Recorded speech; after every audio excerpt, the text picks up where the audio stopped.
بسم اللہ الرحمن الرحیم الحمد للہ وحدہ والصلاة والسلام علی من لا نبی بعدہ۔ ہم نے جو پہلی نشست کی تھی وہ اس موضوع پہ تھی کہ شاعری کیسے پڑھنی چاہیے، لیکن اس میں بہت سی ضروری باتیں نہیں ہو سکی تھیں کیونکہ وہ راشد کے حوالے سے تمہیدی گفتگو تھی، تو راشد کا حوالہ ہونے کی وجہ سے اس میں شاعری پڑھنے کی تمام قسمیں یا شاعری کو دیکھنے کی تمام کھڑکیاں نہیں کھلی تھیں۔ تو آج میں چاہ رہا تھا کہ ہم اسی پر بات کریں کہ ایک تو یہ کہ اجمالی طور پر ابتدائی سطح پر یہ جان لیں کہ شاعری کہتے کسے ہیں، اور اس کے بعد اسے پڑھنے کے لیے پری کوالیفیکیشن کیا ہے، مطلب جو کچھ صلاحیتیں درکار ہیں، کچھ تصورات کی ضرورت ہے جنہیں پیدا کیے بغیر آدمی شاعری نہیں پڑھ سکتا۔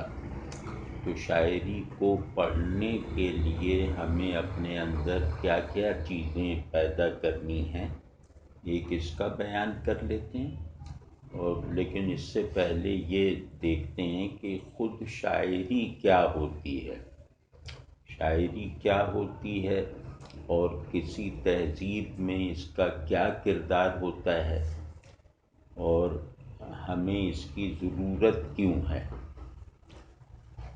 تو اس میں پہلی کیونکہ یہ سب نوجوان بیٹھے ہیں تو آپ لوگوں کا خیال کر کے جو ہے وہ باتوں کو بالکل ابتدا سے اور آسان انداز میں کرنے کی کوشش کروں گا۔ تو یہ جو باتیں کروں گا یہ شاعری کیا ہے کا پورا جواب نہیں ہوں گی، لیکن امید ہے کہ آپ لوگوں کے لیے مفید ہوں گی، کیونکہ آپ لوگوں کو شاعری پڑھنے کا آغاز کرنا ہے اور شاعری پڑھنے کی اہلیت حاصل کرنی ہے۔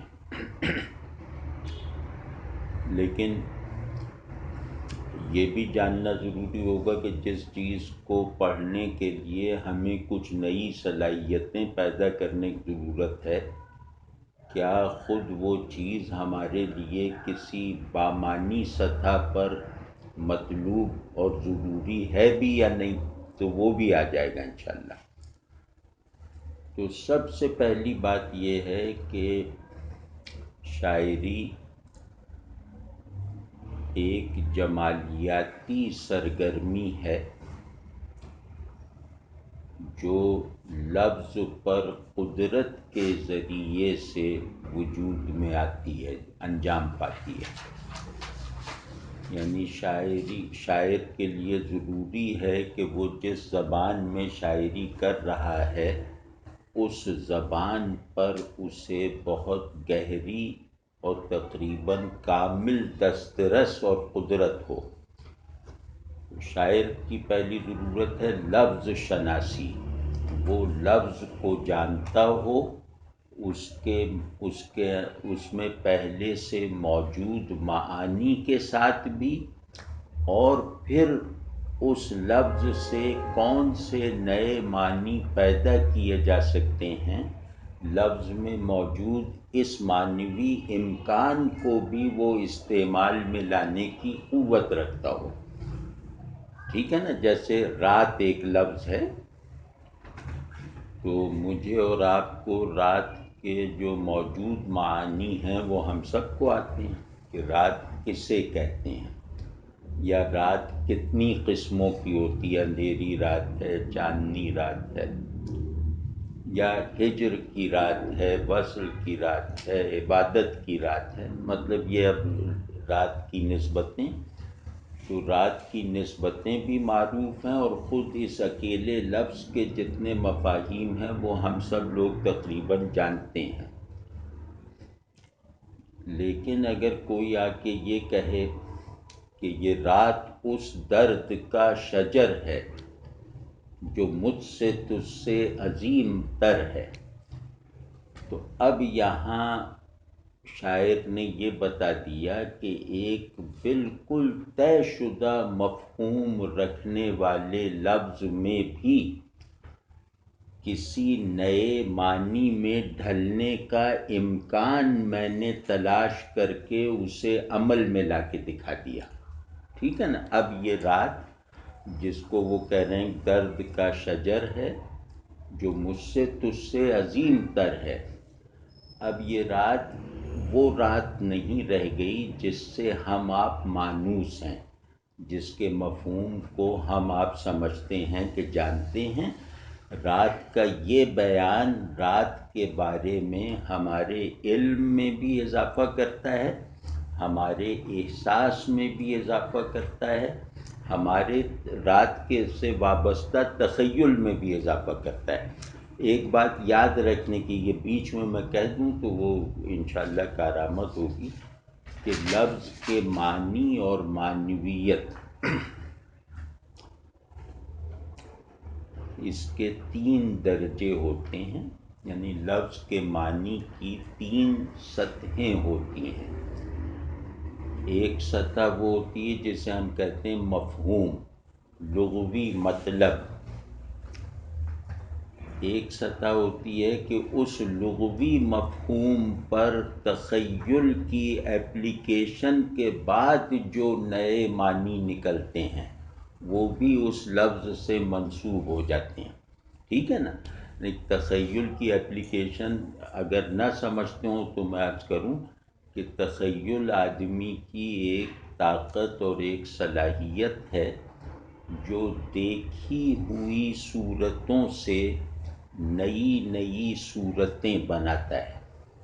یعنی جو صورتیں آنکھ نے دیکھی ہیں اور ہم سب کی آنکھ اس صورت پر متفق ہے کہ یہ میز ہے، تو ہم سب کی آنکھیں اس بات پہ متفق ہیں کہ یہ میز ہے. لیکن ہم میں سے کوئی ایک صاحب تخیل ہے تو وہ اس میز کو کہے گا کہ یہ شیشے کی طغیانی کے منجمد ہو جانے کے نتیجے میں جو چیز پیدا ہوئی تھی اس کا ایک ٹکڑا ہے. اب یہ اس پہ تخیل اپلائی ہو گیا. یا کوئی وہ ہمارے ایک استاد تھے، انہوں نے شیشے کا جو پیپر ویٹ ہوتا ہے جس کے اندر پتیاں سی بنی ہوتی ہیں، انہوں نے کہا کہ اس کو ذرا تشبیہ دو یا اس کو ذرا تخیل اس پہ اپلائی کرو. تو خود انہوں نے کہا کہ یہ سمندر میں رنگین مچھلیاں تیر رہی ہیں. اب وہ پیپر ویٹ ہے، اس پہ تخیل اپلائی ہو گیا تو وہ ایک سمندر بن گیا جس میں رنگین مچھلیاں ساکت ہیں یا تیر رہی ہیں، اور وہ پیپر ویٹ اس بات کو الاؤ کر رہا ہے کہ تخیل اس سے یہ والی صورت عکس کر سکتا ہے. واضح ہے نہیں بات؟ تو لفظ کا دوسرا مطلب ہوتا ہے تخیل میں، تخیل سے. ٹھیک ہے. اور تیسرا جو اس کا مطلب ہوتا ہے وہ احساساتی ہوتا ہے. تو ہر لفظ ان تینوں سطحوں پر ہے کہ ایک اس کا فکسڈ مطلب ہوتا ہے جس کو لغوی مطلب کہتے ہیں کہ رات کا مطلب رات ہے، دن نہیں. میز کا مطلب میز ہے، دیوار نہیں. تو یہ فکسڈ مطلب ہے جس میں سب لوگ متفق ہوتے ہیں. ایک اس کا تخیلی مطلب ہوتا ہے، یعنی تخیل کے استعمال ہونے کے نتیجے کے طور پر وہ مطلب نکلا ہوتا ہے، اور اس تخیل میں اتنی قوت ہوتی ہے کہ وہ لفظ کو مجبور کر دیتا ہے اپنے بنائے ہوئے معنی قبول کرنے پر. تو پھر تخیل سے پیدا ہونے والا لفظ بھی اگر معنی بھی اگر طاقتور تخیل کی کارفرمائی کا نتیجہ ہو تو وہ بھی لفظ سے منسوب ہو جاتا ہے. ٹھیک ہے نا. پھر اس میں بھی ایک اتفاق رائے پیدا ہوتا ہے. تو لیکن وہ بے لچک نہیں ہوتا، یعنی ذہن کے ایک حصے کا تعلق لفظ یا شے سے یہ ہے کہ وہاں لفظ یا چیز فکسڈ میننگ رکھتی ہے، ذہن کا دوسرا حصہ جو تخیل ہے، وہاں وہ کہتا ہے کہ لفظ کی فکسڈ میننگ کا انکار کیے بغیر اس میں نئے نئے معانی داخل کیے جا سکتے ہیں، اس سے نئے نئے مفاہیم منسوب کیے جا سکتے ہیں، اور یہ سلسلہ ہمیشہ جاری رہتا ہے۔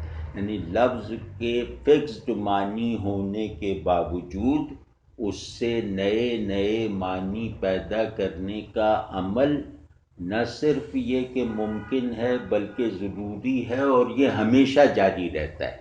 یہ سفر کسی ایک معنی پہ رکتا نہیں ہے، ٹھیک ہے نا؟ تو تیسرا اس کا لفظ کا مطلب ہوتا ہے جو احساسات کی تحویل میں ہوتا ہے، جو حسی مطلب ہوتا ہے۔ آپ سمجھیں نا، ایک لغوی مطلب، ایک تخیلی مطلب، اور ایک احساساتی مطلب۔ تو جیسے درد کا لفظ ہے، تو درد ایک ایسی چیز ہے جس کے احساس کا تجربہ ہم سب کو ہے۔ یعنی ہم سب کے لیے درد کا لفظ جس احساس کی طرف اشارہ کر رہا ہے، اس احساس سے ہم سب گزرے ہیں، ہم سب مانوس ہیں، ٹھیک ہے نا؟ اب اس میں جتنی گہرائی پیدا ہوتی چلی جائے گی، ایک آدمی آتا ہے کہ وہ درد کے لیے مخصوص احساسات میں اضافہ کر دیتا ہے۔ آپ سمجھیں نا، یعنی وہ آپ کو درد کی کچھ نئی نئی جہتیں محسوس کروا دیتا ہے بیان کر کے۔ مطلب غم ہے ایک لفظ، تو غم مجھے بھی معلوم ہے، آپ کو بھی معلوم ہے، لیکن ایک آدمی آتا ہے، ایک بڑا شاعر آتا ہے، وہ غم کو اس طرح استعمال کر دیتا ہے کہ ہمارے تجربے میں آیا ہوا ہر غم چھوٹا محسوس ہونے لگتا ہے اس کے بیان کے مقابلے میں، اور اس کا بیان ہمارے اندر جس طرح کی المناکی پیدا کرتا ہے، ہمیں پیش آنے والے غموں میں سے کسی غم نے ہمیں اتنا المناک نہیں کیا ہوتا۔ تو یہ 3 معنی ہوتے ہیں، یہ ذہن میں رکھنے چاہیے، اور یہ آپ کو پہلے سے آنے چاہیے، مطلب مشق کر کے۔ تو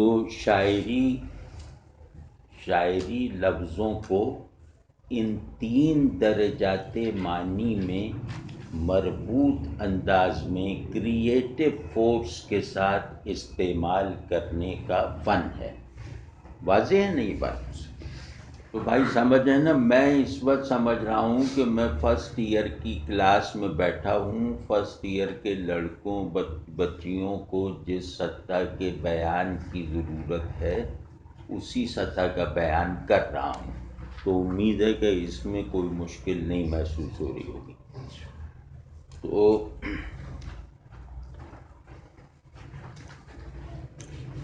تو اسی وجہ سے معنی کی ان 3 قسموں کی، جو گو کہ شاعری میں کہا جائے گا تو معنی کی 2 قسمیں ہیں، تخیلی معنی اور احساساتی معنی۔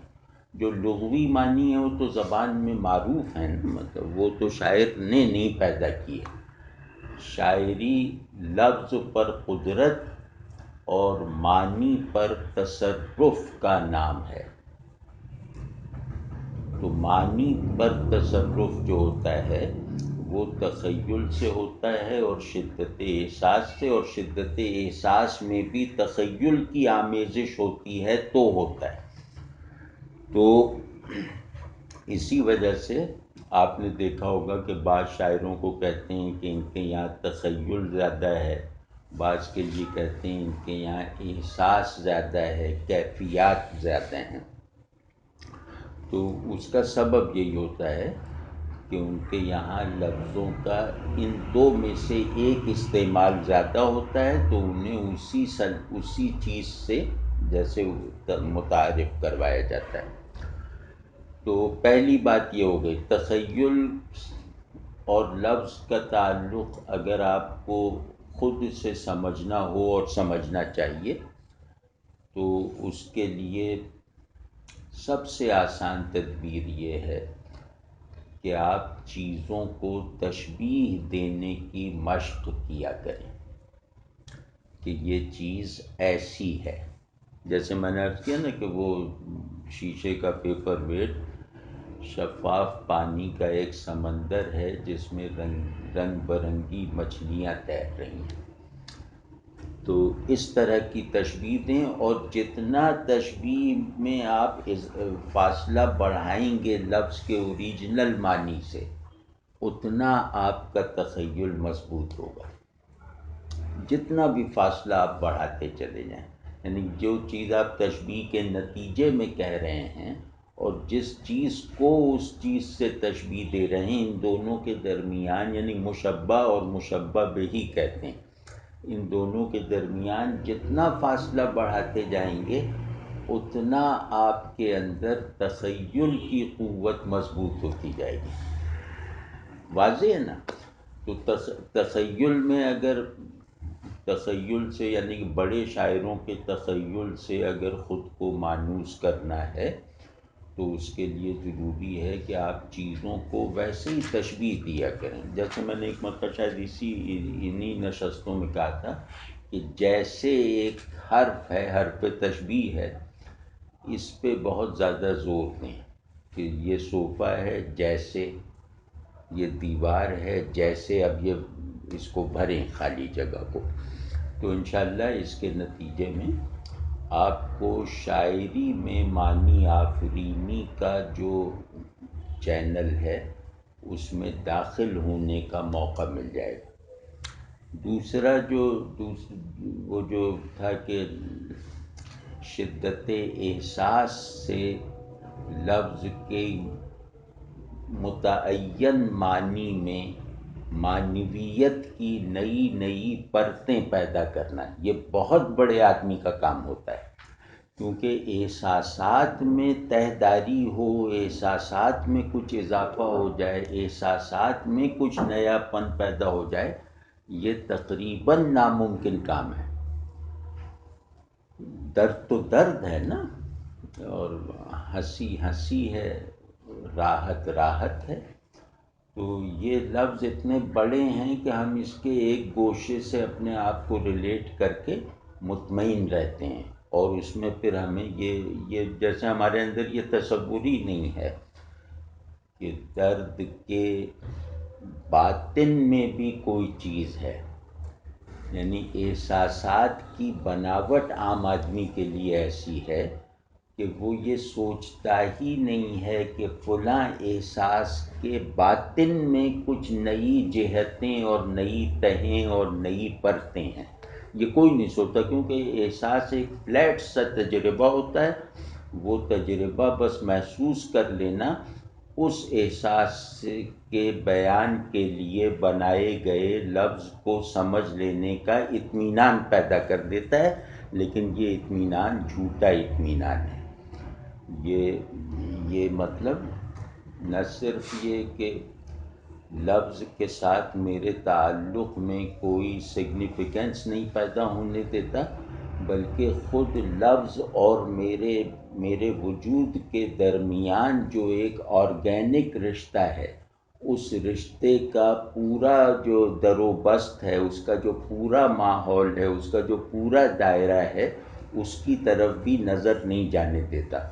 یہ بات میں کسی اور موقع پہ کہوں گا کہ لفظ اور وجود کا کیا تعلق ہے، وہ فی الحال بڑا موضوع ہے، وہ ابھی نہیں اٹھاتے. دوسری بات، یعنی یہ تو شاعر کی بات ہوگی کہ شاعر اسے کہتے ہیں کہ وہ لفظ پہ تخیل اپلائی کر سکے اور لفظ کے معنی کی احساساتی ساخت میں بھی اضافے کر سکے، گہرائیاں پیدا کر سکے. اور شاعری کا میری نظر میں وہ انسان نہیں ہے جو ایسا نہیں کرتا. یعنی شاعر واعر تو بات کی بات ہے، شاعری تو ایک فن ہے. وہ شخصیت انسانی شخصیت نہیں ہے. یعنی کہ وہ آدمی کیا ہے جو تخیل سے آبجیکٹ کو بیانڈ آبجیکٹیوٹی نہ لے جائے. وہ انسان کیا ہے جو اپنے احساس کو خلوص اور شدت کی وجہ سے بیانڈ سبجیکٹ نہ لے جائے، جو احساس کو اپنے آپ سے بڑا نہ بنا دے اور جو خیال ذہن میں بننے والی صورت کو شے کی موجود صورت سے زیادہ بامانی نہ بنا سکے، وہ آدمی کیا ہے، اس کے جانور ہونے میں کوئی شبہ نہیں۔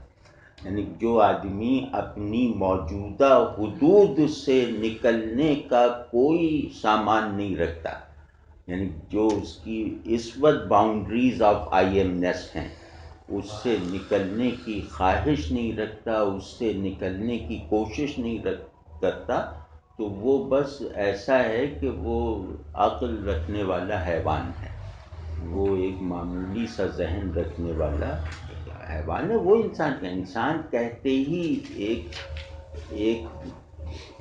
ایک لہر ہے انسان، جو ہر حرکت میں سب سے پہلے خود کو پیچھے چھوڑتی ہے۔ تو جو آدمی ہر سانس میں اپنی قید سے نہیں نکلتا، وہ اپنے انسان ہونے کا نہ شعور حاصل کر سکتا ہے، نہ حق ادا کر سکتا ہے۔ تو شاعری کا ایک بہت بڑا مصرف، شاعری کا ایک بہت بڑا فائدہ یہ ہے کہ یہ آپ کو امپرسنلائز کرتی ہے، یہ آپ کو خود سے نکلنے کے لیے جس وفور کی ضرورت ہے، جس زور کی ضرورت ہے، وہ خوشگوار حالت میں فراہم کرتی ہے۔ یعنی خود کو چھوڑنے کا عمل مجاہدے اور ریاضت سے ہوتا ہے تو وہ نفس کو ناگوار ہوتا ہے، لیکن ایک بڑا شاعر آ کر آپ سے خود کو چھڑوا لیتا ہے، آپ کو احساس خوشگواری میں رکھ کر۔ آپ سمجھیں یہ انسانیت کی مطلب انسانیت کے شعور اور انسانیت کے وجود کی تکمیل کے عمل میں آپ دیکھیں کہ بڑا شاعر کتنی معاونت کرتا ہے۔ آپ سمجھ، جیسے میر درد باندھیں گے، یعنی میر اگر غم کا لفظ استعمال کریں گے، درد کا لفظ استعمال کریں گے، تو وہ درد جو ہے وہ میر کی شخصیت کا درد نہیں ہے۔ اور اگر آپ شاعری کو پڑھنا جانتے ہیں تو میر کا وہ درد سن کے، وہ آفاقی درد سن کے، آپ اپنے اندر موجود پہلے سے موجود درد کو بھی پرسنلائز کرنے سے بچ جائیں گے۔ آپ سمجھیں کہ جو آدمی اپنے احساسات میں غیر شخصی ہو جائے، اس کے بارے میں یہ شبہ ہی نہیں کیا جا سکتا کہ یہ اپنی چینز آف آئی ایم نیس کو توڑ نہیں چکا۔ آپ سمجھیں نا؟ تو اپنے آدمی کو جو اپنے بارے میں حاضر شعور ہے، اس سے نکلنے کے لیے تخیل معاونت کرتا ہے، اور آدمی کو اپنے ہونے کے جیسے احوال فی الحال حاصل ہیں، ان سے بلند ہونے میں احساسات کی ایسی غیر شخصی شدت جو ہے وہ مدد کرتی ہے۔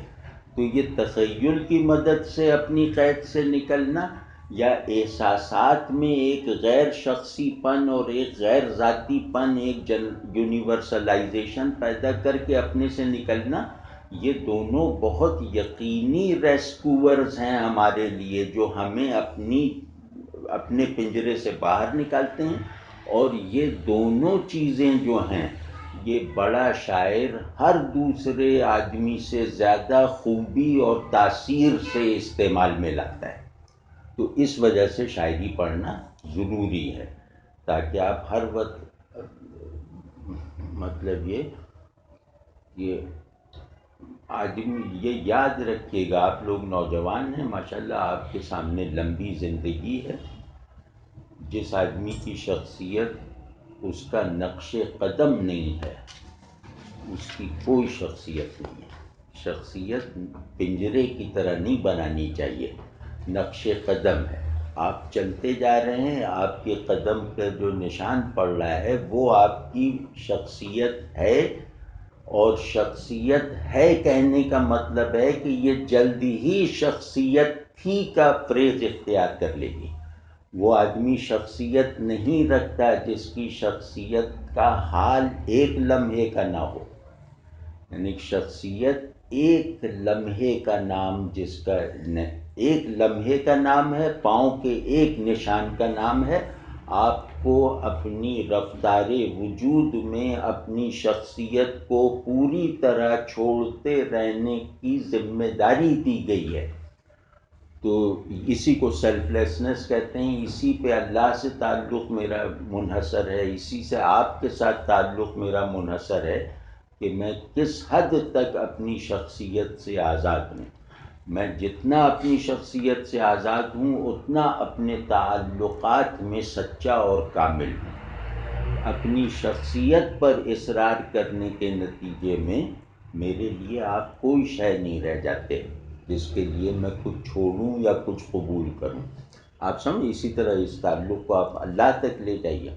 تو خیر، تو بڑا شاعر جو ہے وہ اس انتہائی بڑے پروجیکٹ آف ہیومینٹی کو پورا کرنے میں، اس کا شعور پیدا کرنے میں، اس کی صلاحیت اور قوت پیدا کرنے میں ہماری مدد کرتا ہے۔ یہ بات آسان ہے نا، سادہ ہے نا۔ آدمی میں صرف ایک چیز مستقل ہونی چاہیے، وہ ہے اس کا نام اور اس کا پرنسپل تعارف۔ تو میرے پرنسپل تعارف دو ہیں، میرا ایک نام ہے۔ تو اب یہ نام، میری شخصیت روز بھی بدلے گی تو نام تو میرا یہی رہے گا۔ اور میری دو حیثیتیں ہیں، دو پوزیشنز ہیں جن کو کہتے ہیں پرنسپل پوزیشنز۔ وہ یہ ہے کہ میں انسان ہوں، یہ نہیں بدل سکتا، میں مسلمان ہوں، یہ نہیں بدل سکتا، یا میں کچھ بھی ہوں۔ کچھ چیزیں، دو چیزیں آدمی کے پاس ایسی ہوتی ہیں جو اس کی نظر میں کبھی نہیں بدل سکتی۔ تو بس ان کے دائرے میں رہتے ہوئے اپنی شخصیت کی تشکیل میں کام آنے والی ہر ڈیفینیشن کو بدلتے رہنا میری ذمہ داری ہے۔ یہ اسی کانٹیکس میں آ جاتی ہے جس میں کہا جاتا ہے کہ آپ کا ایک دن پچھلے دن سے۔ ہاں، یہ حدیث ہے کہ جس کا آج اس کے گزرے ہوئے کل سے بہتر نہیں ہے وہ ہلاک ہو گیا۔ ہلاک ہونے کا مطلب آپ لے لیں معدوم ہے، وہ موجود ہونا کوالیفائی نہیں کرتا۔ جو آج بھی وہی ہے جیسا کل تھا، تو اس کا مطلب ہے کہ آج کے لمحے موجودیت میں وہ سروائیو نہیں کر پایا نا۔ وہ تو پچھلے لمحے موجودیت کو اپنا حصار بنا چکا ہے۔ یہ جو لمحے موجودیت آج کی شکل میں آیا ہے، اس میں یہ داخل ہی نہیں ہو سکتا، کیونکہ اس میں داخل ہونے کے لیے پچھلے لمحے موجودیت کی جکڑ سے نکلنا ضروری تھا۔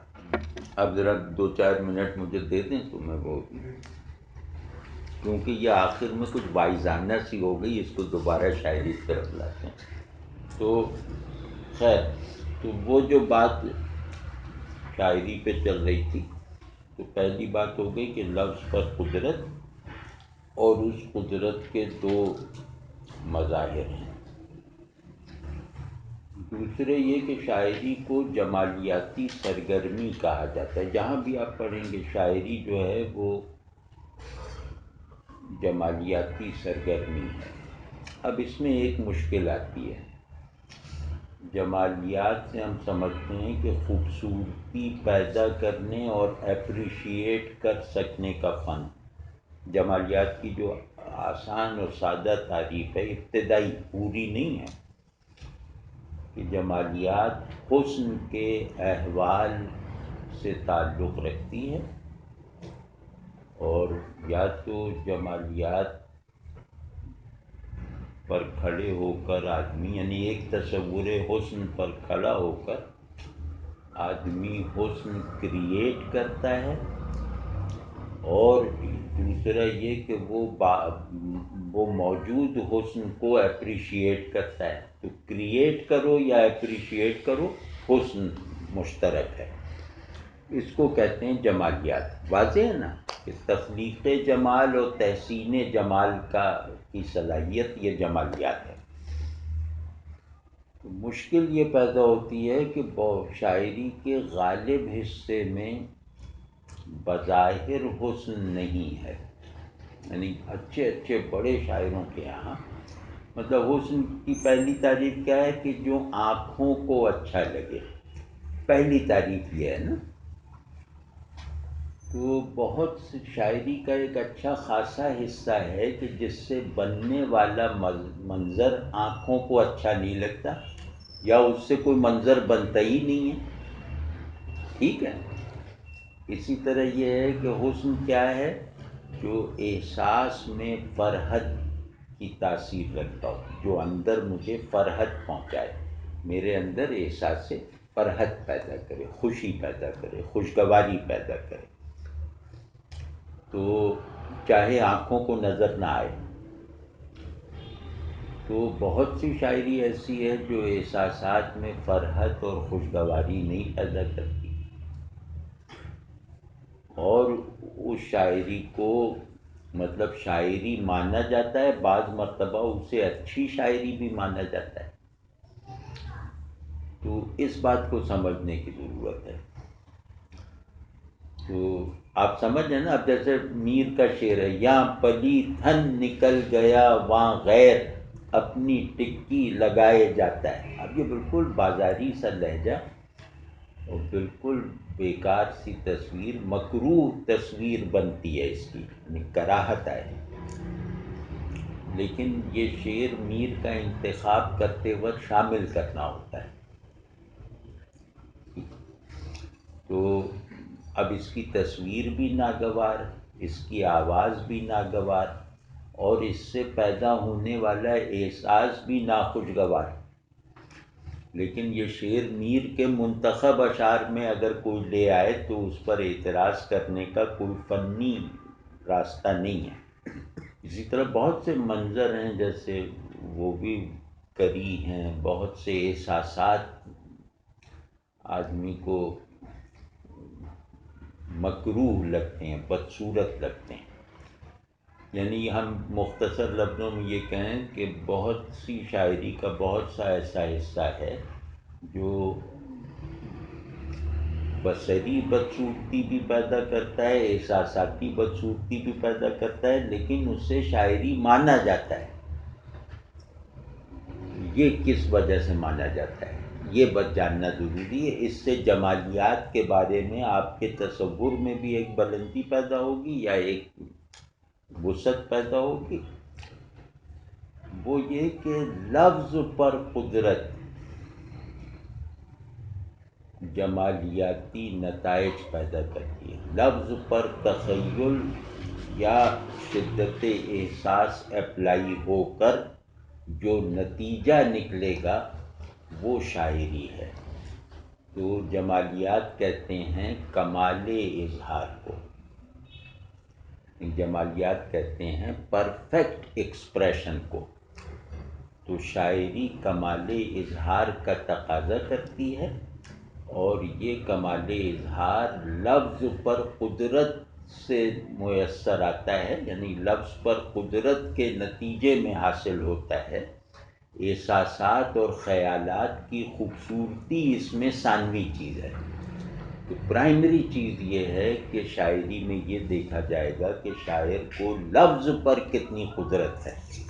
تو لفظ پر قدرت کے نتائج چاہے اگلی بھی ہوں، اس سے بننے والا منظر چاہے بدصورت ہو، لیکن لفظ کو ایک اعلیٰ درجے کی کرافٹس مین شپ کے ساتھ اس نے استعمال کر دیا تو اب یہ شاعری ہے. واضح ہے نہیں بات؟ یہ جیسے اس کی بہت ساری مثالیں ہیں. اب یہ دوسری تعریف کرتا ہوں شاعری کی. ابھی تک ہم تعریف ایک ہی تعریف کے دائرے میں ہیں کہ شاعری لفظ پر قدرت کے نتیجے میں پیدا ہونے والے اظہار کا نام ہے. اب اس کی دوسری تعریف کرتا ہوں. آپ ایکسپریشن اور پرسیپشن کا فرق سمجھتے ہیں؟ مطلب ابھی تک تو ہم نے ایکسپریشن میں دکھایا ہے نا کہ شاعری ایکسپریشن ہے. جیسے جمالیات کی تعریف بھی جو ہے، جمالیات کسے کہتے ہیں؟ حسن کو ڈیفائن کرنا. تو جمالیات کا ایک بہت بڑا نام ہے کروچے، بہت بڑا نام ہے ایستھیٹکس کا. وہ کہتا ہے کہ بیوٹی از ایکسپریشن، حسن اظہار ہے. وہ اظہار معنوی بھی ہو سکتا ہے اور فارم کی شکل میں بھی ہو سکتا ہے. تو بہرحال حسن اظہار ہے. تو کروچے کا یہ قول شاعری میں سب سے زیادہ مقبول قول ہے شاعروں میں. حسن اظہار ہے. اظہار ذہن اور لفظ کے آئیڈینٹیکل ہونے کا نتیجہ ہے. لفظ اور ذہن، معنی یعنی لفظ اور معنی کے رشتے اگر ذہن سے طے ہونے لگیں تو اس کا نتیجہ کمال اظہار ہے. ٹھیک ہے نا؟ تو یہ شاعر کرتا ہے اور یہ شاعری کا ہی موضوع ہے. اب دوسرا جو ہے، ابھی تک ہم نے ایکسپریشن کی طرف رکھا تھا زور، اب دوسرا پہلو ہے پرسیپشن کا. یعنی ایکسپریشن کیا ہے؟ کہ حسن کا ظاہر ہو جانا. یعنی ایکسپریشن کو اگر ہم کہیں تو وہ حسن کا وجود ہے. پرسیپشن حسن کا شعور ہے. پرسیپشن میں حسن ذہنی ہے. واضح ہے نا؟ تو ایکسپریشن اور پرسیپشن میں یہ فرق ہے، جس کو کہتے ہیں اظہار اور ادراک. ادراک تو آسان لفظ ہے نا. تو اب دوسرا درجہ ہے ڈیفینیشن کا شاعری کے، کہ شاعری، اب ایک تعریف کے انداز میں ایک فقرہ کہتا ہوں کہ شاعری بلندی اظہار یا کمال اظہار اور کمال ادراک کا مجموعہ ہے.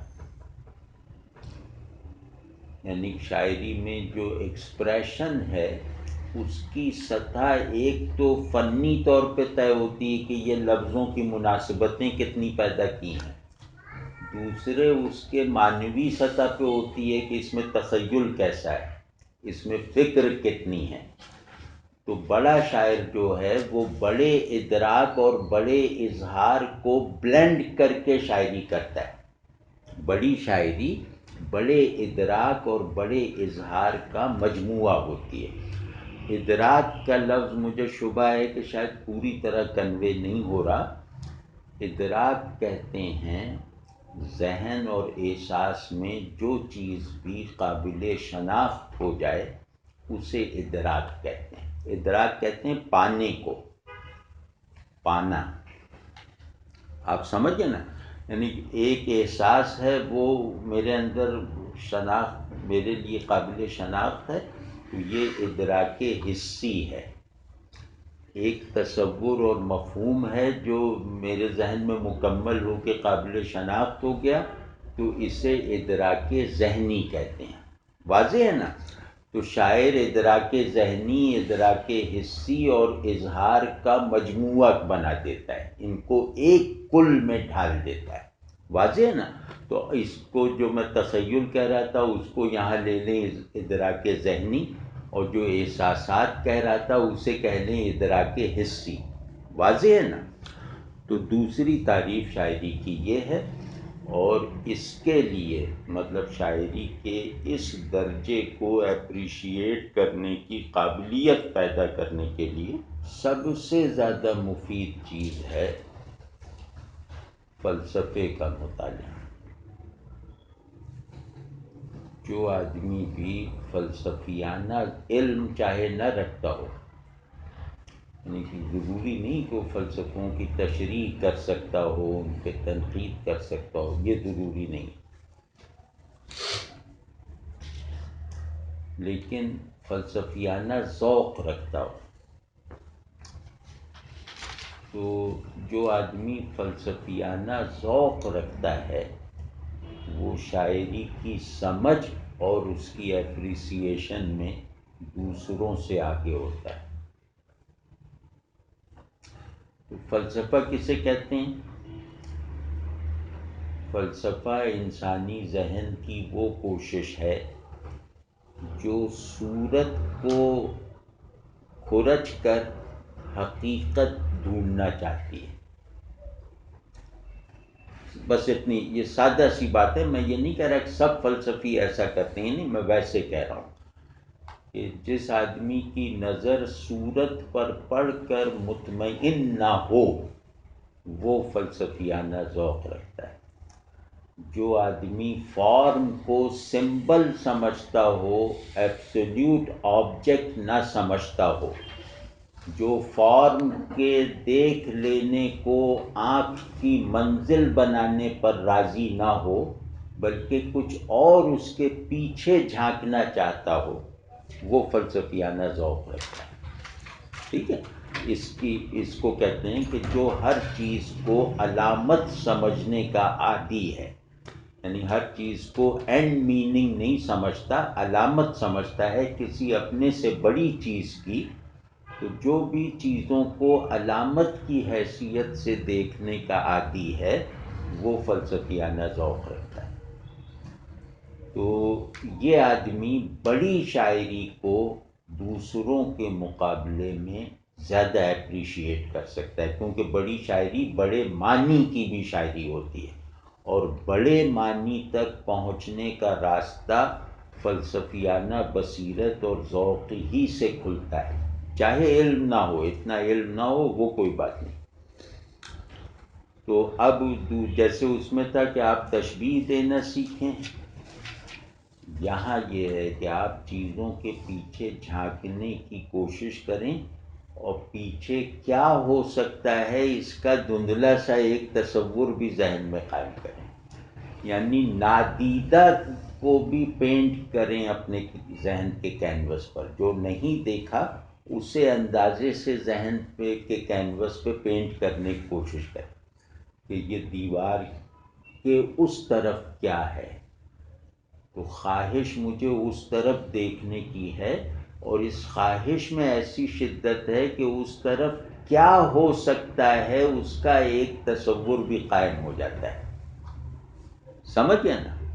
تو یہ کرنے کی مشق کریں. اس کے نتیجے میں بھی مطلب شخصیت کی اٹھان بھی میسر آئے گی، زندگی میں معنی پیدا ہوتے ہوئے بھی دکھائی دیں گے، اپنے مقاصد کو غیر شخصی رکھنے کی قوت بھی حاصل ہوگی، انسانیت میں بھی ترقی ہوگی، نظریاتی شناخت میں بھی مضبوطی پیدا ہوگی. غرض ہر طرح کا فائدہ ہی فائدہ ہے. اور ایک فائدہ یہ ہے کہ آپ بڑے شاعروں کا کلام اپریشیٹ کرنے کے لائق ہو جائیں گے، چاہے اس کی تشریح نہ کر سکیں. آپ سمجھیں، ہم لوگوں کا بڑا مسئلہ یہی ہے نا کہ بڑائی کو نہ سمجھ سکنا یہ کوئی شرمانے کی بات نہیں ہے، لیکن بڑی چیزوں اور بڑی باتوں کی کشش محسوس نہ کرنا یہ جرم ہے. یہ جرم ہے. اب ہم کہاں سمجھتے ہیں کہ وہ یہ لامحدود کائنات کو ہم تو نہیں سمجھتے، ہم تو ایک لفظ جانتے ہیں، لیکن نہ جاننے کے باوجود، نہ سمجھ سکنے کے باوجود کائنات کی لامحدودیت ہمارے اندر بھی ایک تقریباً لامحدودیت پیدا کرتی ہے نا. ذوق کی وجہ سے لامحدودیت کا ذوق پیدا ہو جاتا ہے. یعنی ذوق کسے کہتے ہیں؟ وجودی ارج کو جس میں ذہن چاہے داخل ہو چاہے نہ ہو. تو میرے اندر یہ وجودی امنگ تو ہونی چاہیے نا کہ میں بڑی چیزوں کو چھو لوں، میں بڑی چیزوں کو کی کشش کو محسوس کر لوں. سمجھنا بہت تھوڑے لوگوں کا کام ہوتا ہے. وہ سمجھنے کی کوشش کرنے میں پھر مضحکہ خیز نتائج بھی نکلتے ہیں. اس کے لیے زندگی ایک خاص طرز کی ہونی چاہیے محنت کرنے والوں کی. تو اس میں محنت کچھ نہیں ہے، اس میں صرف ایک فیصلہ درکار ہے کہ مجھے ایک وجودی اٹھان پیدا کرنی ہے، چاہے ذہنی ترقی کا موقع نہ مل سکے. یعنی فہم اگر کمزور بھی ہے تو ذوق میں کمی نہیں ہونی چاہیے. یہ چیز بھی مطلب اگر میں یہ فیصلہ کر لوں تو اس فیصلے کو پرکشش بنا کر اس پہ قائم رہنے کی طاقت مجھے شاعری فراہم کرتی ہے یا شاعری سب سے زیادہ فراہم کرتی ہے. تو اب آپ سوچیے کہ کتنی آسانی ہے. آپ بڑی شاعری پڑھیں ذرا اور تھوڑا لفظ کو پہچاننے کی عادت میں، یعنی شاعری کے کوالیفائڈ ریڈر کی طرح آپ بڑی شاعری پڑھیں تو ایک ہفتہ آپ خلوت میں بیٹھ جائیں اور کہیں کہ میں اعتکاف کر رہا ہوں دیوان شمس کے ساتھ، تو آپ ایک ہفتے بعد نکلیں گے تو وہ نہیں رہیں گے جو ایک ہفتے پہلے تھے. مطلب یہ یقینی بات ہے. آپ کتنے بھی ہمارے ڈپریشنز بھی جیسے بلیوں اور طوطوں کے ڈپریشن ہیں، وہ انسانی ڈپریشن بھی نہیں ہے. تو اس طرح کی جو ایک ان ہیومن ڈپریسو اسٹیٹس ہوتی ہیں یہ مسلط ہیں، سبھی پہ مسلط ہیں.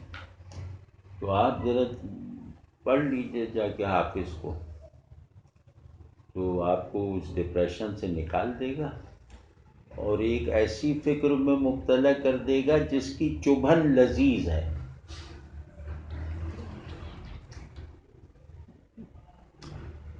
کہ وہ آپ کو رونے کے لائق بنا دے گا خوشی کی مسلسل فراہمی کے ساتھ.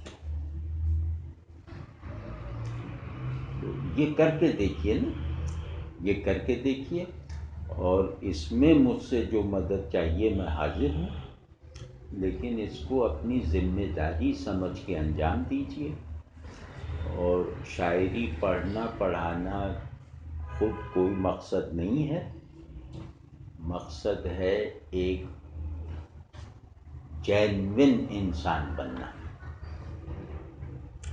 تو اس میں جو ہے اس مقصد کو حاصل کرنے میں بعض معاملات میں شاعری ہماری مدد کرتی ہے، وہ ثابت ہے. ٹھیک ہے نا؟ مطلب سب سے بڑی بات یہ کہ جو بڑا مقصد ہے میں اسے سمجھنے کی قابلیت نہیں رکھتا، لیکن اس بڑے مقصد سے جڑے رہنے کے لیے، اس کی طرف یکسو رہنے کے لیے میرے اندر اس کی طرف سے جو کشش محسوس ہونی چاہیے وہ تو ہونی چاہیے نا، وہ شاعری فراہم کر دیتی ہے. شاعری چیزوں کو پرکشش بنا دیتی ہے، یہ اس کا بہت بڑا فائدہ ہے. تو اگر آپ اپنے اس مقصد کو سامنے رکھ کر شاعری سے لطف اندوز ہوں تو آپ کو خود محسوس ہوگا کہ مقاصد آپ نے شاعری سے نہیں لیے ہیں، مقاصد آپ کے اپنے ہیں، لیکن ان مقاصد کے ساتھ آپ کے قلبی تعلق میں شاعری آپ کی مدد کرے گی. مطلب وہ ان مقاصد کو بھولنے نہیں دے گی، ان مقاصد سے آپ کو بیزار نہیں ہونے دے گی، ان مقاصد کو محض قانونی نہیں رہنے دے گی، ان مقاصد کو جبر نہیں بننے دے گی، بلکہ ان مقاصد کو پرکشش رکھے گی. اتنا پرکشش رکھے گی کہ ان کی طرف دوڑنے میں آپ تھکیں گے نہیں.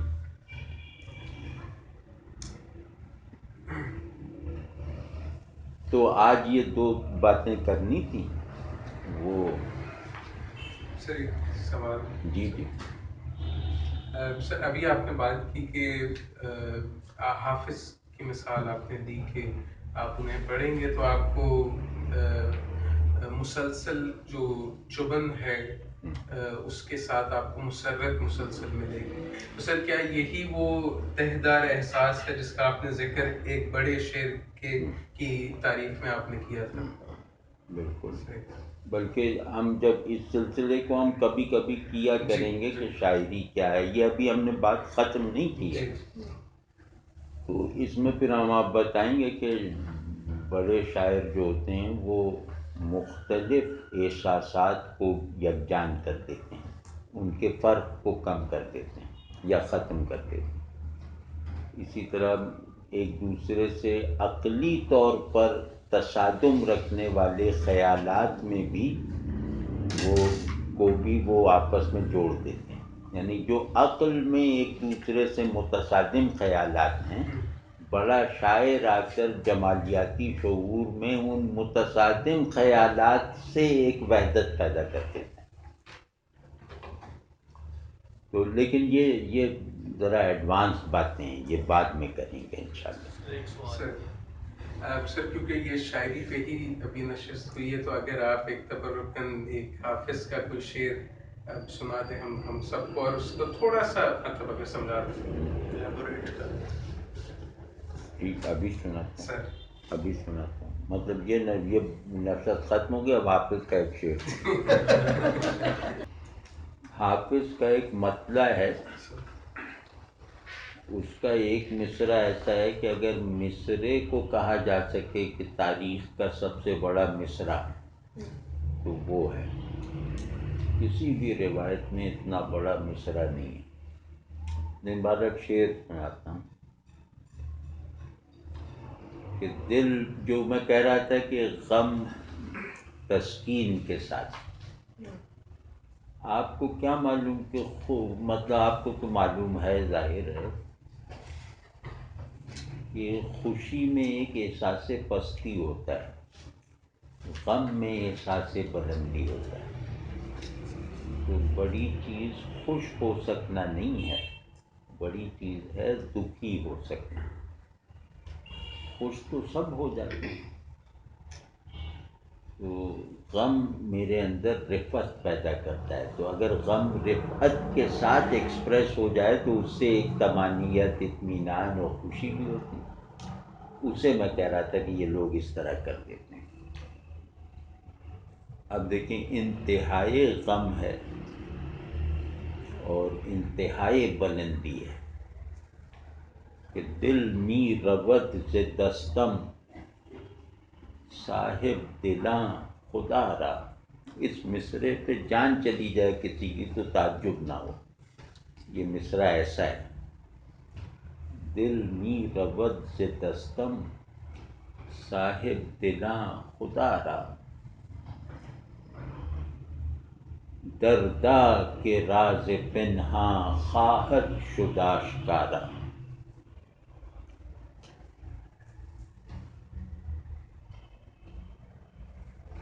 پہلے غم کا مائکروکازم بنایا دل می. دل غم کا مائکروکازم ہے. مائکروکازم سمجھتے ہیں؟ یعنی باطنی دنیا، باطنی کائنات. اور میکروکازم کہتے ہیں خارجی کائنات کو. ٹھیک ہے نا؟ تو پہلے میں غم کا مائکروکازم بنایا دل، اور پھر دوسرے میں غم کا میکروکازم بنا دیا. یعنی غم کی حکومت اندر اور باہر قائم کر کے دکھا دی. اور ظاہر ہے پوری کائنات غم میں سمٹ آئے، اندر کی بھی باہر کی بھی، تو اس سے بڑھ کے بلندی کا احساس کیا ہوگا. تو دل می رود ز دستم، کہ دل میرے ہاتھوں سے نکلا جا رہا ہے، یعنی میں عاشق ہوتا جا رہا ہوں. صاحب دلاں خدا را، کہ اے لوگوں جو ابھی تک دل کو اپنے اندر سنبھالے ہوئے ہو خدا کے لیے. یہ اس کا ترجمہ ہے. اب خدا را میں ہزار شیڈز ہیں. خدا کے لیے مدد کرو، خدا کے لیے میرا دکھ سمجھو، خدا کے لیے یہ بتا دو کہ دل کو ہاتھوں سے نکلنے سے تم نے کیسے روکا ہوا ہے. اور پھر صاحب دلاں کے بھی دو مطلب ہیں. ایک وہ کہ سامنے کا مطلب ہے کہ جو دل کو ابھی اپنے اندر تھامے ہوئے ہیں، سنبھالے ہوئے ہیں. میرا تو دل نکلا جا رہا ہے. دوسرا مطلب یہ ہے کہ دل اگر ہاتھوں سے نہ نکلے تو دل ہے ہی نہیں، پھر تو وہ سل ہے. دل کہاں ہے؟ یعنی دل عاشق نہ ہو تو دل کہاں ہے؟ ہاتھوں سے نہ نکلے تو دل کہاں ہے؟ تو صاحب دل کہتے ہیں عاشق کو کہ اے لوگوں جن کا دل ان کے ہاتھوں سے نکل کر پھر ان کی طرف لوٹ کر آیا مکمل ہو کر، مجھے بتاؤ، میری رہنمائی کرو. سمجھ رہے ہیں نا کہ میں عاشق ہوتا جا رہا ہوں،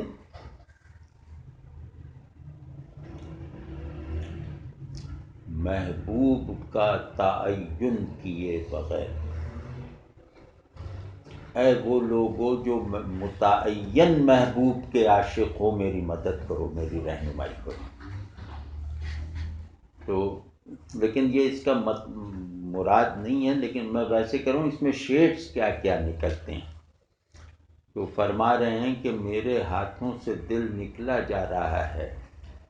اے صاحب دلو جن کے دل پہلے ہی ان کے ہاتھوں سے نکل جانے کے بعد انہیں لوٹائے گئے کامل کر کے، وہ میری رہنمائی کریں، مجھے تسلی دیں، میری مدد کریں.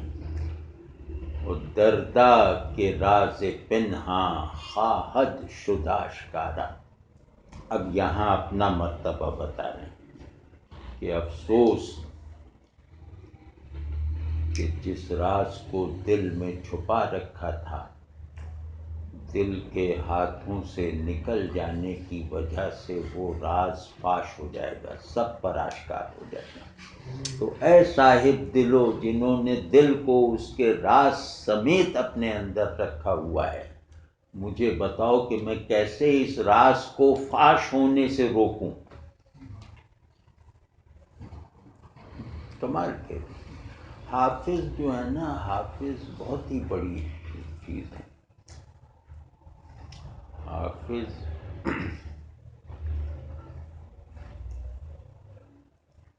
حافظ کی شاعری رنگین بگولے کی طرح ہے، جو آپ کو یہ بتا دیتی ہے، ایک تو یہ دکھا دیتی ہے کہ آپ اس کے آگے کاغذ کے پرزوں سے زیادہ کچھ نہیں ہیں، اور دوسرے اس میں کاغذ کے پرزے کی طرح گردش کرنے میں فرحت محسوس ہوتی ہے. رنگین بگولا ہے اور بلند ہو جاتا ہے نا، وہ زمین پہ پڑا تھا، اس بگولے نے آ کے اسے آسمان پہ پہنچا دیا. تو جس بگولے کی نظر ہونا اچھا لگتا ہے، یہ حافظ کی شاعری کا ایسنس ہے. حافظ کے آگے کوئی ریزسٹ نہیں کر سکتا، تو بہت زور ہے. اب سر مطلب جتنا تھوڑا بہت شاعری کو جو پڑھا ہے سر، اس میں ایک اپنی آبزرویشن سر ہوتی ہے کہ مجھے کچھ ایسا محسوس ہوا ہے کہ جو عاشق ہے وہ محبوب کو گلوریفائی کرتا ہے سر. ایک تو سر محبوب کو ہی بڑھا کر، اور ایک اپنے آپ کو نیچے گرا کر. کہ خواجہ غلام فرید کا کلام جو ہے، میرا عشق بھی تو میرا یار، تو اس کے سر آخر میں آ کے کہتے ہیں کہ نیتا کمتر جے یار فرید قبول کرے، سرکار بھی تو سلطان بھی تو، نیتا کہتر کمتر آخر ادنا، لاش لا انسان بھی تو. تو میں بس ویسے ہی سر پوچھنا چاہ رہا تھا کہ کیا یہ درست ہے، یا پھر اس میں اور بھی مختلف ڈائمینشنز ہیں اس چیز میں؟ نہیں، بہت سی ڈائمینشن ہیں، لیکن عشق کی روایت یہی ہے کہ عاشق وہی ہے جو خود کو محبوب پر نثار کرے، خود کو فنا کرے. تو اگر وہ اپنے آپ کو کچھ سمجھے گا تو نثار کیسے کرے گا، فنا کیسے کرے گا. تو یہ عشق کی ضرورت ہے. اسی وجہ سے محبوب کے انتخاب میں غلطی نہیں ہونی چاہیے. محبوب وہی ہے جس پہ خود کو نثار کیا جائے. جس نے محبوب کے انتخاب میں غلطی ایسی ہی ہے جیسے معبود کے انتخاب میں غلطی. تو محبوب وہی ہے جو معبود ہے، بس.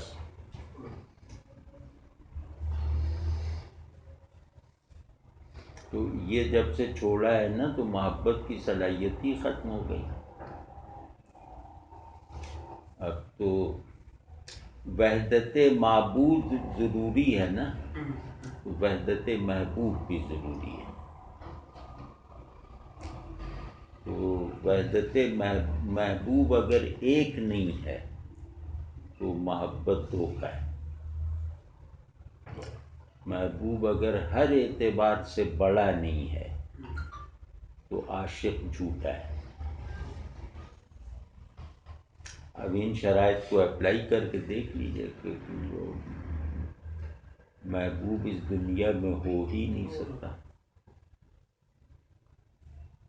یہ تو ہمارے سمجھوتے ہوتے ہیں نا. مطلب کمزور لمحوں میں اچھی لگنے والی چیز کو محبوب نہیں بنایا جاتا. محبوب اپنے وجود کی حقیقت کو بیدار کر کے عشق کا فیصلہ کرنا ہے. اس عشق کے فیصلے کا ہدف کوئی خاتون تو نہیں ہو سکتی نا، یا اولاد نہیں ہو سکتی، ماں باپ نہیں ہو سکتے. اس کا ہدف تو اللہ ہی ہوگا نا. محبوب اپنے حسن سے بڑا ہوتا ہے، عاشق اپنے عشق سے چھوٹا ہوتا ہے. یہ قانون ہے. جان تو خالق کی ذات پھر بڑی خوبصورت لگنی شروع ہو جاتی ہے ان باتوں کے ساتھ اگر دیکھا جائے. کس کے ساتھ؟ اگر ان باتوں کے ساتھ دیکھا جائے جو آپ نے اصول دیے. محبت جو ہے نا وہ عابدانہ جذبہ ہے. بس اتنا یاد رکھیں، محبت عابدانہ جذبہ ہے. محبوب معبود ہوتا ہے. عبادت کسے کہتے ہیں؟ اپنے آپ کو نثار کر دینا. یہی معنی محبت کے ہیں.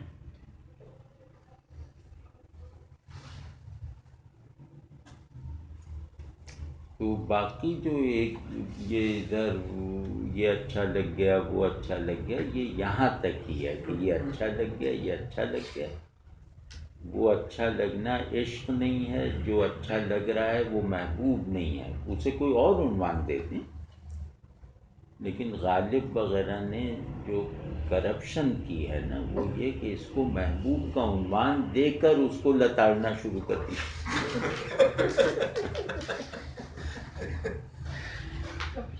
اس کو کوئی اور عنوان دے. سر کچھ لوگوں کے ذہن میں مطلب یہ بھی ہوتا ہے اور کئی شاعروں نے بھی یہ چیز رکھی ہے کہ جو عشق مجازی ہے وہ آپ کا عشق حقیقی کی طرف سیڑھیوں کا کام کرتا ہے. تو لوگ اس کو فارمولہ سمجھتے ہیں، کہتے ہیں آدھا عمل کر لو.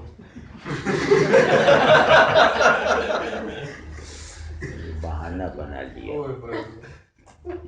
یہ تو جو آدمی مغلوب ہو جاتا ہے عشق مجازی میں، تو پرانے مشائخ کہتے تھے کہ اس میں خود کو فنا کرنے کی کا ایک جذبہ پیدا ہو گیا نا، تو اب اس کو وہ جذبہ پیدا کرنے میں مجاہدہ نہیں کرنا پڑے گا. اب اس کا محبوب بدل دو، تیاری اس کی پوری ہے.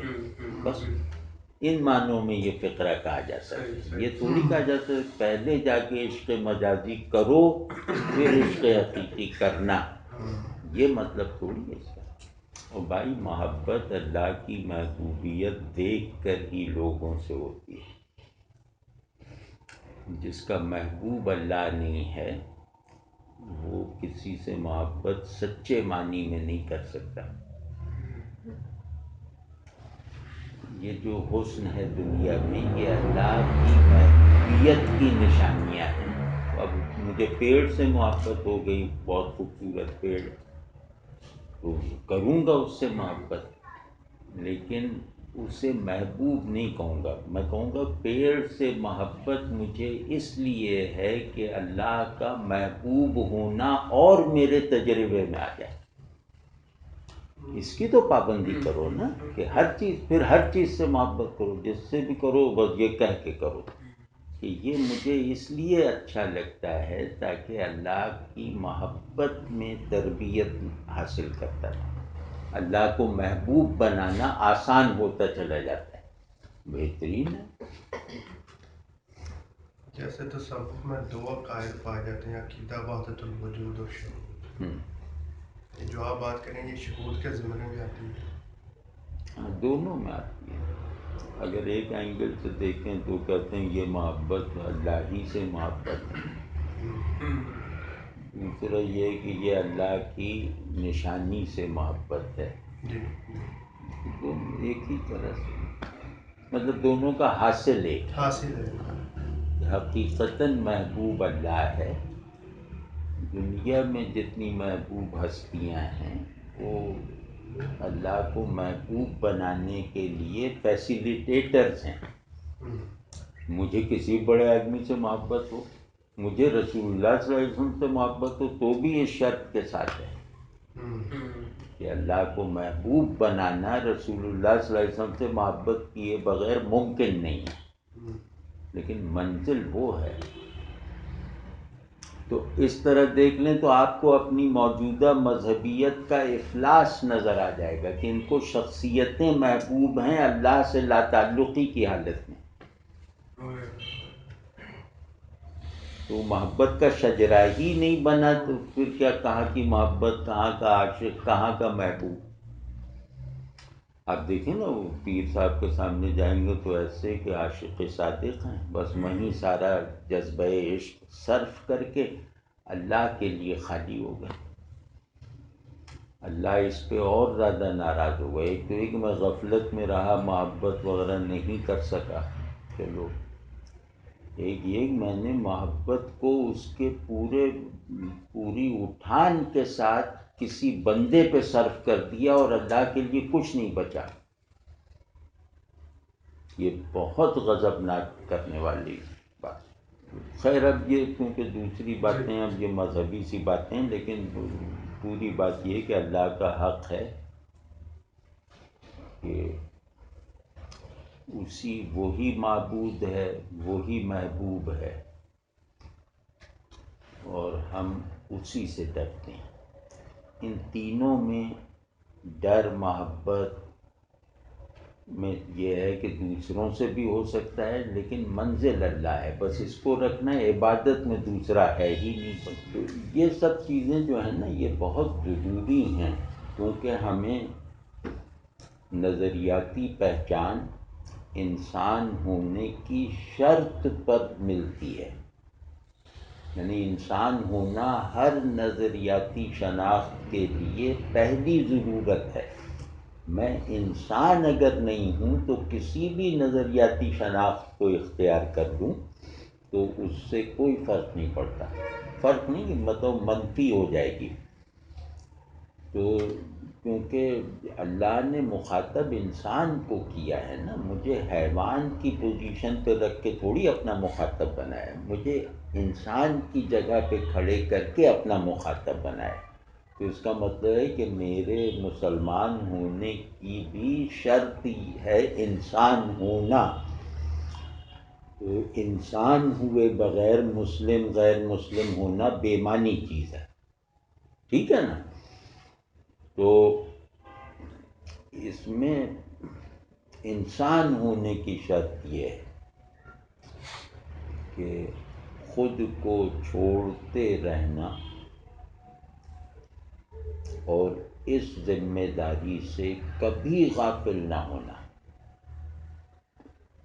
خود کو چھوڑتے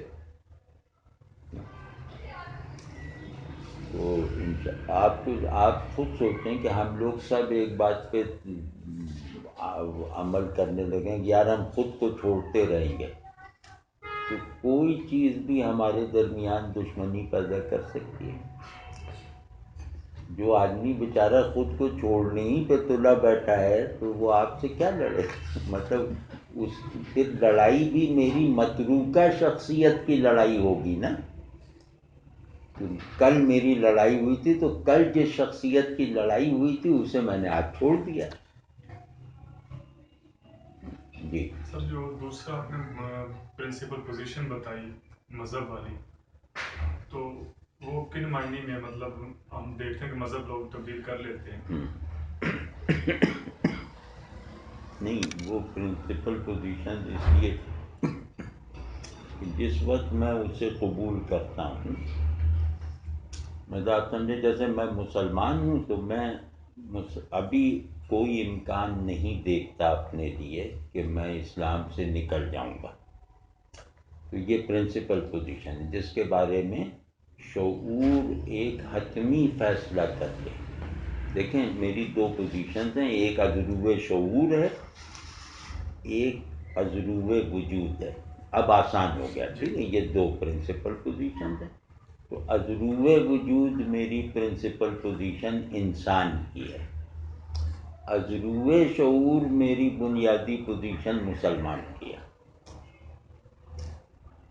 ٹھیک ہے، تو وجود کا عنوان شعور کے مستقل موقف سے کمتر ہوتا ہے. تو اب میں جب انسان ہونے کی شرطیں پوری کر رہا ہوں تو میں کہوں گا کہ مسلمان ہونا زیادہ قیمتی ہے محض انسان ہونے سے، یا پورا انسان ہونا مسلمان ہونے سے مشروط ہے، وغیرہ وغیرہ. ٹھیک ہے، یعنی ذہن میں موجود چیز زیادہ گرینجر رکھتی ہے، زیادہ معنی رکھتی ہے. تو مسلمان ہونا کیونکہ میرے شعور کا فیصلہ ہے، تو یہ میرے وجود کی انسانیت پر مقدم ہے، اس پہ حاوی ہے. پھر میں مسلمان ہونے کو بائنڈنگ بناؤں گا اپنی انسانیت کے لیے بھی، کہ بعض جو انسانیت کے جنرل تقاضے ہیں اگر وہ میرے مسلمان ہونے سے ٹکرا رہے ہیں تو میں ان تقاضوں کو اپنے مسلمان ہونے کے تابع رکھوں گا. بس یہ ہے. لیکن شرط یہی ہے کہ سر کو اونچا رکھنا ہے تو پاؤں مضبوط ہونے چاہیے. پاؤں کے بغیر سر محفوظ نہیں ہے نا، پھر تو وہ ایک مفلوج جسم پہ لگا ہوا ہے. تو اسی طرح انسان ہونے میں کمال حاصل کیے بغیر، انسانیت میں سچائی حاصل کیے بغیر مسلمان ہونے کے کوئی معنی نہیں. اور انسانیت اپنی بیسک ڈیفینیشنز میں یونیورسل ہے، وہ قانونی نہیں ہے. یعنی شریعت نہیں بتاتی کہ انسان کیا ہوتا ہے. انسان ہونا اللہ نے میرے اور آپ کی فطرت میں اس کا شعور رکھا ہوا ہے. شریعت اس شعور کو دینے کے بعد میری طرف بھیجی گئی ہے. سمجھ رہے ہیں نا؟ تو ہاں وہ ہے جیسے ایک تقاضا ہے مسلمان ہونے کا، سب سے بڑا معاشرتی تقاضا کیا ہے اس زندگی میں؟ مسلمان ہونے کا سب سے بڑا نفسیاتی تقاضا کہنے، نفسیاتی اور سماجی تقاضا ہے البغض فی اللہ والحب فی اللہ. اللہ ہی کے لیے نفرت، اللہ ہی کے لیے محبت. اب یہ دیکھیں کتنا امپرسنل کر دیا اس حکم نے، کہ میرے نفس کے لیے نہ کوئی محبت ہے، نہ میرے نفس کے لیے کسی سے لڑائی ہے. جو بھی لڑائی ہے وہ اللہ کے حکم پر ہے، جو بھی محبت ہے وہ اللہ کو خوش کرنے کے لیے. ٹھیک ہے نا؟ تو ایک احساس ذمہ داری پیدا ہو جاتا ہے. تو اب اس میں جہاں اللہ کے لیے نفرت کا موقع آئے وہاں ہیومنزم کو خاطر میں نہیں لایا جائے گا. آپ سمجھ گئے نا؟ وہاں مطلب ہیومنسٹ اقدار تو یہ ہے نا کہ بس سب ٹھیک ہے، سب ٹھیک ہیں، سب اچھے ہیں، کسی کو کچھ نہ کہو. تو وہ نہیں، وہاں پھر یہ آ جائے گا کہ اللہ کیا چاہتا ہے اس سچویشن میں. تو خیر اس میں دقیق باتیں ہیں، کیونکہ شخصیت کے چھوڑتے رہنے کی حالت میں بنتے جانے کا عمل یہ خدا کو مانے بغیر ممکن نہیں ہے. تو یہ اللہ نے بہت بڑی نصرت کی ہے ہماری. کہ یعنی آپ سوچیں یہ ایک پیراڈاکسیکل سی بات ہے نا کہ میں خود کو چھوڑتے ہوئے ہونے کی حالت میں اپنی خودی تعمیر کر رہا ہوں. یہ پیراڈاکس خدا کو مانے بغیر حل نہیں ہوتا. یہ ہیومنزم نہیں بتا سکتا آپ کو، یعنی یہ انسانی تقاضا نہیں ہے، یہ انسانی ذمہ داری ہے جو ہم کہتے ہیں کہ اللہ کی طرف سے ڈالی ہوئی ذمہ داری ہے.